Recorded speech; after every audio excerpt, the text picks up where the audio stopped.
Bismillahirrahmanirrahim. Starting with the greatest name of Almighty Allah, who is Rahman and Rahim, who is the most merciful and the most beneficent. तो students, आप लोग जानते हो कि हमने 9th class की chemistry का 3rd चैप्टर केमिकल बॉन्डिंग खत्म कर लिया और हमने उसको साथ साथ याद भी कर लिया। और उसके बाद हमने क्या किया कि एक्सरसाइज को डिस्कस करना शुरू किया ताकि हम सब मिलकर केमिस्ट्री में फुल बटा फुल मार्क्स ले ले। तो सबसे पहले एक्सरसाइज के अंदर हमने लास्ट लेक्चर में एमसीक्यूज को डिस्कस किया और उनको अच्छे से याद कर लिया, पढ़ लिया। और एक जरूरी बात मैंने आपको लास्ट लेक्चर के अंदर भी बताया था, जिन्होंने मेरा लास्ट लेक्चर दिया है, कि जो केमिस्ट्री के हमारे पास एक्सरसाइज के एमसीक्यूज हैं वो 99% पेपर में आते हैं। आप लोग उनको ही नहीं याद करते, वही नहीं पढ़ते, चैप्टर को रट्टा लगाते रहते हो, फिर कहते हो एमसीक्यूज कहां से आ गए। भाई जो हमारे पास एक्सरसाइज में दिए हुए हैं उनको भी अच्छे से पढ़ लो ताकि आपके सारे एमसीक्यूज क्लियर हो जाएं। मैंने आपको बताया है कि बोर्ड के अंदर 99% पेपर में एमसीक्यूज चैप्टर के एंड पे एक्सरसाइज में जो दिए होते हैं वही आते हैं। और उसके बाद हमने आज क्या डिस्कस करना है, उसी एक्सरसाइज के शॉर्ट क्वेश्चन। क्या डिस्कस करना है? Short question. तो पहले क्वेश्चन में वो पूछता है What type of element lose their outer electron easily? What type of element gain electron easily?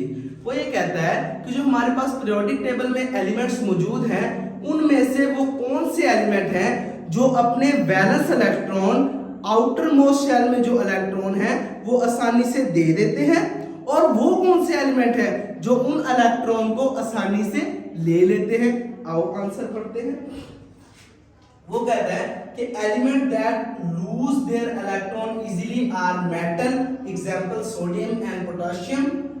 मैंने आपको मेटल वाले टॉपिक में भी ये समझाया था कि जो मेटल्स होते हैं ना वो इजीली अपने इलेक्ट्रॉन्स को लूज कर देते हैं, दे देते हैं। और elements that gain electron easily are non metal, example fluorine, chlorine. और जो हमारे पास नॉन मेटल्स होते हैं वो उन इलेक्ट्रॉन को एक्सेप्ट कर लेते हैं, उनको गेन कर लेते हैं, ले लेते हैं। उनकी एग्जांपल है हमारे पास फ्लोरीन और क्लोरीन। फर्स्ट क्वेश्चन आपको समझ आ गई, याद हो गया। सेकंड क्वेश्चन देखो, Why do lower molecular mass covalent compound exist as gas or low boiling liquids? वो ये कहता है कि हमारे पास जो है ना lower molecular mass covalent compound, यानी कि वो कंपाउंड्स जिनका मास कम थोड़ा होता है वो किस में एग्जिस्ट करते हैं? गैस और लो बॉइलिंग लिक्विड्स में। क्यों? क्योंकि जिनका मास थोड़ा होता है, जैसे हमारे पास हाइड्रोजन है, उसके बाद H2 है हमारे पास, और इसके बाद हमारे पास मीथेन है CH4, इनका मास बहुत कम होता है। H2 का हमारे पास 2 होता है, मीथेन का हमारे पास 16 होता है, तो इनका मास थोड़ा होता है। इस वजह से इनके दरमियान इंट्रामोलिक्यूलर फोर्सेस बहुत वीक होती हैं, जिस वजह से ये किस में एग्जिस्ट करते हैं? गैस और लो बॉइलिंग लिक्विड्स में। आ जाओ आंसर को पढ़ते हैं। The reason is that they have weak intermolecular forces between their molecules, that is why lower molecular mass covalent compounds exist as gas or low boiling liquids। मुझे उम्मीद है दूसरा question आप लोगों को याद हो गया। चलो आओ तीसरा पढ़ते हैं। थर्ड क्वेश्चन है हमारे पास, give one example of an element which exist as crystalline solid and it has covalent bond between its atom. वो ये पूछता है कि वो कौन सा एलिमेंट है पीरियोडिक टेबल के अंदर, वो कौन सा एलिमेंट है पीरियोडिक टेबल के अंदर जो क्रिस्टलाइन फॉर्म में पाया जाता है और उसके जो एटम्स हैं वो कोवेलेंटली बॉन्डेड होते हैं, उनके दरमियान कोवेलेंट बॉन्ड मौजूद होता है। आओ आंसर पढ़ते हैं। आंसर में वो कहता है one example of the element which exists as crystalline solid and it has covalent bonds between its atom is carbon। Carbon वो एलिमेंट है जो क्रिस्टलाइन फॉर्म के अंदर भी पाया जाता है और इसके एटम्स आपस में कोवलेंटेड बॉन्डेड होते हैं। क्रिस्टलाइन फॉर्म में ये डायमंड की शक्ल में कार्बन पाया जाता है, in the form of diamond. In carbon each carbon atom covalent bond with other 4 carbon atom. वो कहता है कि एक कार्बन एटम 4 बॉन्ड दूसरे कार्बन एटम के साथ बनाए हुए होता है। इसी वजह से carbon exist as crystalline form in the form of diamond. Fourth question है हमारे पास, Which property of metals make them malleable and ductile? वो कहता है वो कौन सी प्रॉपर्टी है जो मेटल्स को हमें क्या करती है, मेटल्स को मैलिएबल और डक्टाइल बनाती है। फॉर एग्जांपल ये हमारे पास मेटल है, हमने इसके ऊपर प्रेशर डाला तो ये हमारे पास प्रेस हो जाएंगे। क्यों? क्योंकि इनमें मौजूद एटम्स एक दूसरे के स्लिप होके एक दूसरे के ऊपर फिक्स हो जाएंगे, स्लिप होके एक दूसरे के साथ साथ फिक्स हो जाएंगे और स्लिप होने के बाद ये एक मैलिएबल शीट के अंदर कन्वर्ट हो जाएंगे, मैलिएबल शीट के अंदर कन्वर्ट हो जाएंगे। इसी प्रॉपर्टी को मैलिएबल एंड डक्टाइल कहते हैं और इनको प्रेस करके हम डिफरेंट वायर्स में भी कन्वर्ट कर सकते हैं। ये हमने टॉपिक के अंदर भी डिस्कस किया था। आओ आंसर पढ़ते हैं। In metals atom are strongly held and arranged in the form of row. ठीक है, वो कहता है कि एटम में जो मेटल्स में जो एटम होते हैं ना, हमें पता है कि वो स्ट्रांगली बॉन्डेड होते हैं और वो एक रो की शक्ल में होते हैं। इस तरह एक रो ये है, उसके ऊपर दूसरी रो, उसके ऊपर तीसरी रो, इस तरह ये रोज में, इस तरह वो क्या होते हैं, रोज में होते हैं। ठीक है, वन अबव द अदर, एक दूसरे के ऊपर। ठीक है, when pressure is applied on the metal the upper row of the atom slip past the lower row।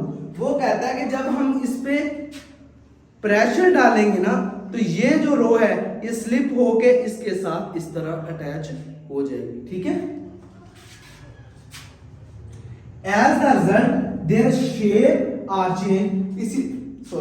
इसी तरह इनकी शक्ल चेंज होती जाएगी।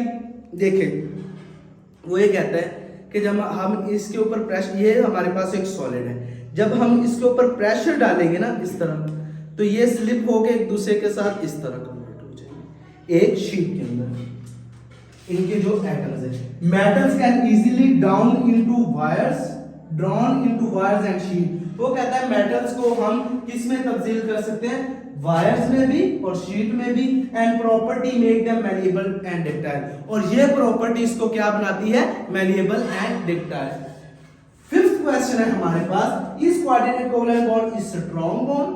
Yes, coordinate covalent bond is a strong bond because it share the pair of electrons between two atoms. लेकिन एक बात आपने अपने ज़हन में फिक्स कर लेनी है, ये वीक बॉन्ड होता है किससे, कोवलेंट बॉन्ड से। कोवलेंट बॉन्ड से coordinate covalent bond weak bond होता है और कोवलेंट बॉन्ड एक स्ट्रॉन्ग बॉन्ड है। कोऑर्डिनेट कोवलेंट बॉन्ड उससे थोड़ा सा वीक है। लेकिन अगर सिर्फ पूछे कि coordinate covalent bond strong bond है तो हम क्या कहेंगे, yes, coordinate covalent bond is a strong bond. एक क्वेश्चन हमारा रह गया है, 6th क्वेश्चन, अब हम उसको डिस्कस करते हैं। 6th क्वेश्चन को हम डिस्कस करते हैं।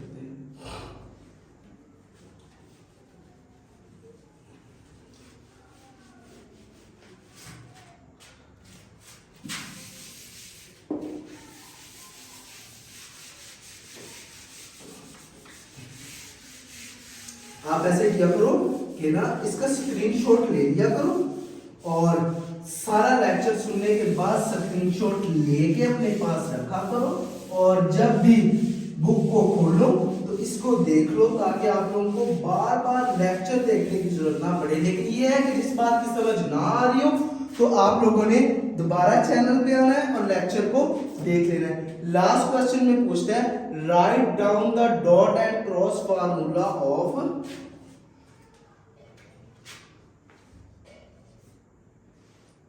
Write down the dot and cross formula of HNO3, ऐसे ही HNO3। इसका हमने क्या करना है, डॉट एंड क्रॉस फार्मूला बनाना है। क्वेश्चन नंबर हमारे पास है 6 और इसका हमने क्या लिखना है, आंसर। क्या होगा, हमें डॉट और क्रॉस फार्मूला स्ट्रक्चर बनाने के लिए हमें सबसे पहले किस बात का पता होना चाहिए कि इनमें वैलेंस इलेक्ट्रॉन्स कितने होते हैं। हमें पता है कि जो हाइड्रोजन है इसके अंदर वैलेंस इलेक्ट्रॉन 1 होता है, ऑक्सीजन के अंदर 6 होते हैं, नाइट्रोजन के अंदर 5। ठीक है, अब हम क्या करेंगे, nitrogen as a central atom, इसमें कितने इलेक्ट्रॉन्स हैं, 5। ठीक है, अब ये क्या करेगा, ये ऑक्सीजन के साथ एक सिंगल बॉन्ड बनाएगा, ऑक्सीजन इसके साथ एक इलेक्ट्रॉन को शेयर करेगा, और ऑक्सीजन हाइड्रोजन के साथ एक सिंगल बॉन्ड बनाएगा। क्या करेगा, एक सिंगल बॉन्ड बनाएगा। अब हमारे पास एक नाइट्रोजन, एक ऑक्सीजन, एक हाइड्रोजन बॉन्ड बन गए।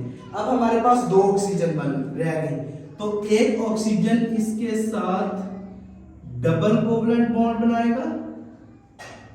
कौन सा बॉन्ड, डबल कोवलेंट बॉन्ड, और एक के साथ कोऑर्डिनेट कोवलेंट बॉन्ड बनाएगा। कौन सा, ये दोनों इलेक्ट्रॉन ऑक्सीजन को दे देगा और ऑक्सीजन के वैलेंस इलेक्ट्रॉन पूरे हो जाएंगे।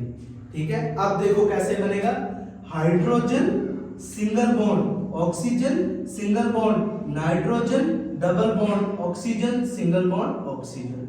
नाइट्रोजन ने दोनों इलेक्ट्रॉन्स को ऑक्सीजन को दिया तो नाइट्रोजन पे पॉजिटिव चार्ज, ऑक्सीजन पे नेगेटिव चार्ज। ये था हमारे पास एक्सरसाइज के शॉर्ट क्वेश्चन, हम लोगों ने अच्छे से डिस्कस किए, याद भी कर लिए, और इसी तरह आप लोग केमिस्ट्री को अच्छे से पढ़ते जाओ, पढ़ते जाओ, पढ़ते जाओ, याद करते जाओ, याद करते जाओ, ताकि हम केमिस्ट्री में फुल बटा फुल नंबर ले ले। और हाँ, इंशाल्लाह इसके बाद हमने 4 चैप्टर को शुरू करना है। तो दोस्तों, आप लोगों ने चैनल को सब्सक्राइब करना है, वीडियो को लाइक करना है, और वीडियो को उन बच्चों तक शेयर करना है जो बच्चे फीस पे नहीं कर सकते। चैनल को सब्सक्राइब कर दो, वीडियो को लाइक कर दो। अल्लाह हाफिज।